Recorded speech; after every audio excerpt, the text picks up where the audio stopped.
You're not trying to pick the low of the day ever on big down days. What you are trying, because you don't know it's going to continue to be a big downtrend day necessarily in real time. What you are trying to do is pick temporary bottoms without being so stubborn to buy and hold, buy and add. People get in trouble not just when you're someone who adds to a loser, you're eventually going to blow out. It's going to get you. It's just there's no happy ending to someone with that bad habit. But adding to a loser never comes and grabs you, or you don't get caught for it. You know what I mean? It's the guy that's doing 120 miles an hour on the freeway gets away with it until he doesn't. And the time you don't is when markets downtrend or uptrend. In this case, in this session, downtrends.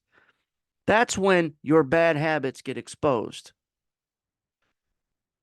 If price is choppy and kind of range bound ain't really moving, you get away with bad habits. You're not going to have a lot to show for it, by the way, but you'll still get away with it. It's on days that price just has a 80 point, 100-point sell off and really just downtrends. But there are moments that could keep you from picking the bottom and having a poor plan when you're wrong, and you're going to be wrong a lot. And that is when you actually see buyers flood in. And we get that right here. I want to see a reaction from two triangles that come in, but it's price's reaction when we get the information. So you see shorts come in, that's these red bars, and the line here is our laser.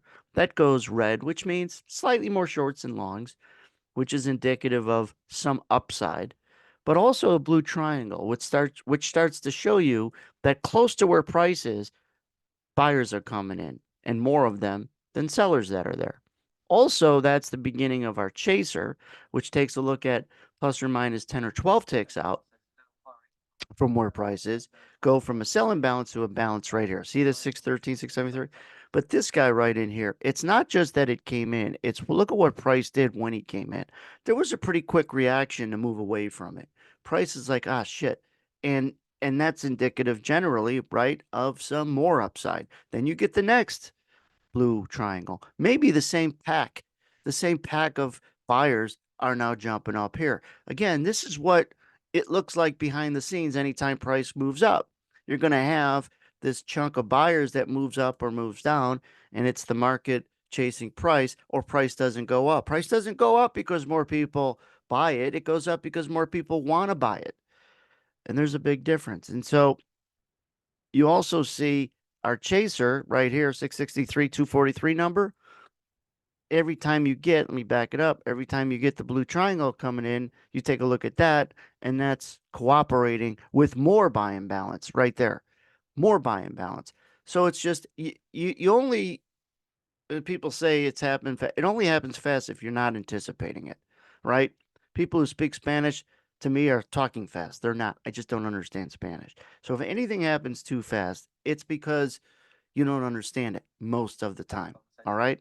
Now, what happens with these two triangles? Are they going to create near term importance? Absolutely. Absolutely.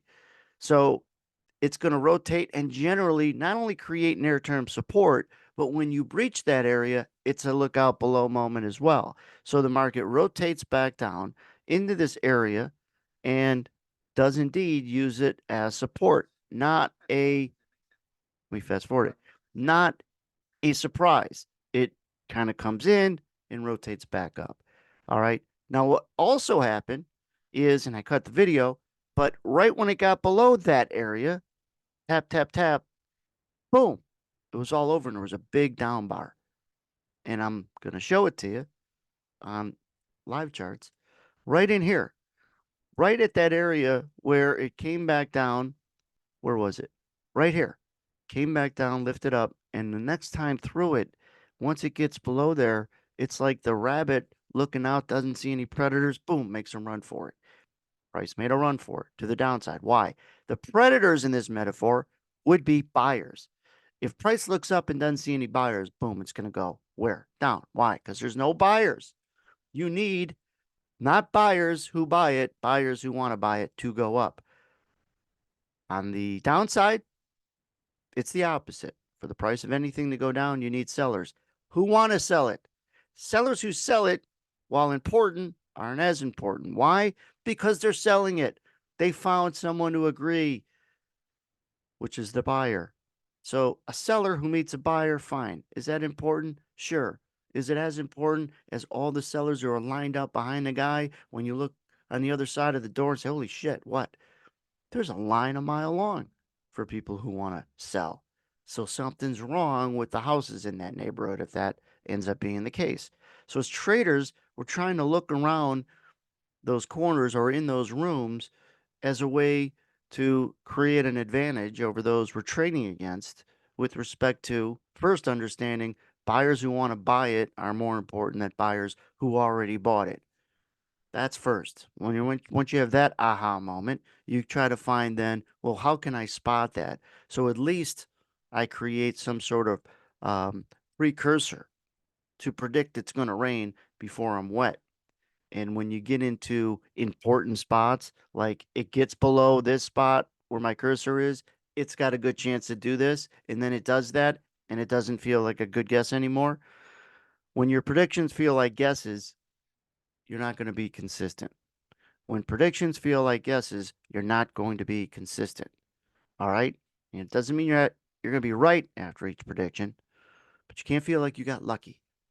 All right. Right here, you had an iceberg just light up, which if you're short, it gives you the opportunity to cover it so you're not eating into your profits as price runs all the way back up here. Why could price run back up in here? You had two big sell pulses indicative of these pink squares. You might have this pink triangle starting to get breached, and you had this iceberg that showed, hey, I want to buy it. Now they're going to go after that guy. They're going to fill that. Looks like 40 even is where he's bidding. This just means our iceberg has got more than meets the eye. All right. But the timing is important. You got a red laser, which is a little bullish. You're breaching this pink triangle, which is a little bullish. Okay. You had a rejection of two sell market orders that are above 100, which is a little bullish. So all of this upside here is not a surprise. This was kind of what you would expect. You still got to be careful because it's a very bearish and weak day. So you can't just get long and then go have a sandwich. You got to keep paying attention. Got to keep your eye on the enemy. And the enemy are other buyers who want to buy it and sellers who want to sell it, and see who's winning. See if there's an imbalance. The job of price is to find value, whether it's the price of a t-shirt at Walmart or the price of the S&P mini on your screens. What's value? Value is a balance. That's starting to define value. When you kind of have a balance of buyers and sellers, that's price discovery. It's discovered value, kind of an even amount of buyers and sellers. When it has that, it's just boring and goes sideways. But when it gets imbalance, now it's either telling everybody prices are cheap or prices are expensive. Start using those words. Too often people who get into trading, they ignore a lot of the tools they use to value price on the outside for cars and plane tickets and houses and whatever. No, it's still the price of something. It's still buyers and sellers that influence that something. And it's when there's a long line of buyers who want to buy something, and you see a long line of buyers who want to buy a TV, and the price of the TVs aren't going up. And you're like, why aren't they raising the price? Well, then you go around to the back of the store and you see trucks of TVs. Oh, that's why they got a lot to offload. They don't want to lose these buyers. So they found value and they keep selling it. Now, if there's no trucks in the back and they tap the owner of the store and say, hey, listen, we're running out of inventory. Hey, let's start getting more for these TVs. Yeah, but we're going to lose our line. Who cares? We got to get, the most we can. And there's, when the price starts getting cheap because now they raised it by 100%. And half the people leave line. Doesn't matter. They don't have a lot of TVs. Going back to it's people who want to buy it versus people who want to sell it. And that's why, kind of going off in this video, the line of people, which literally tells you they didn't buy it yet, but they want to buy it. They're more important than what the asshole at the counter is paying because they already agreed on price. He's gone. He's done. He's eating his ice cream or watching his TV or both. I need to know how long the line is and when that line for some reason kind of disappears or people leave it. And that's what these tools are, when the people leave the line. But if you take nothing from anything I ever say, make sure you take this. Price moves because people who not buy it but want to buy it. It's more important to follow the people who want to buy or sell than the people who actually bought and sold.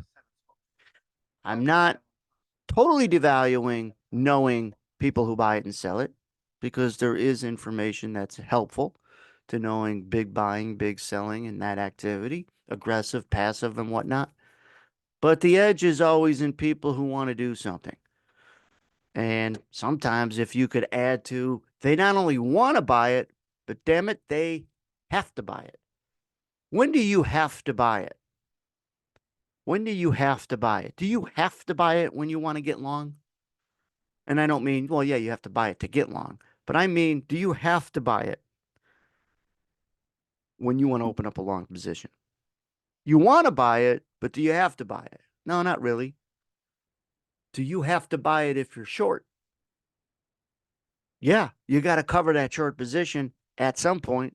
So I'm interested in people who have to buy it more than people who just want to buy it. When you have to buy it, there's that extra layer of emotion. You ain't going anywhere.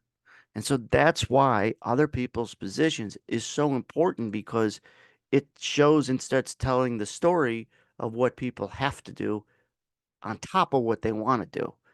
And our laser, this guy right in here, and it's pretty thin right now because of time of day. These numbers are down, but it's just given kind of a sample size of how many people are short versus how many people are long. It's 20 up right here, pretty much irrelevant. Now you got a big buy order down here. That's this green line showing an iceberg more than meets the eye. When they hit it, it'll be important to see if they follow through or if they come right back. If they come right back on it, that's bullish. And you're going to get these examples because what the price does in reaction to these imbalances. A lot of what I'm saying only is complicated if it's early in your journey of trading and trying to predict where price is going to go. Might seem complicated, but when you sit back, think about it, there should be clickable moments and aha moments and like, yeah, this makes a lot more sense than the book I read on technical analysis or the book I read on why the relative strength index is going to mean anything in trying to tell me where price is going to go in the next 5 minutes, 50 minutes, 5 hours, or what have you. Now, watching these markets, it's just playing. If you're watching Law and Order, that show, when do they start playing the music? Because they want you to start listening, right? They're going to have to look what happened here. It went green to red, and then it pops. Why? More shorts equals more longs. That is that important to at least find a near-term pop? Who gives a shit about how much it rallies? You got to be good at the first few ticks before you're good at the next few points and so on.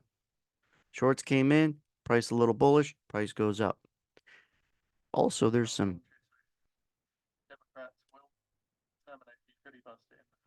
Trump is on the wires also.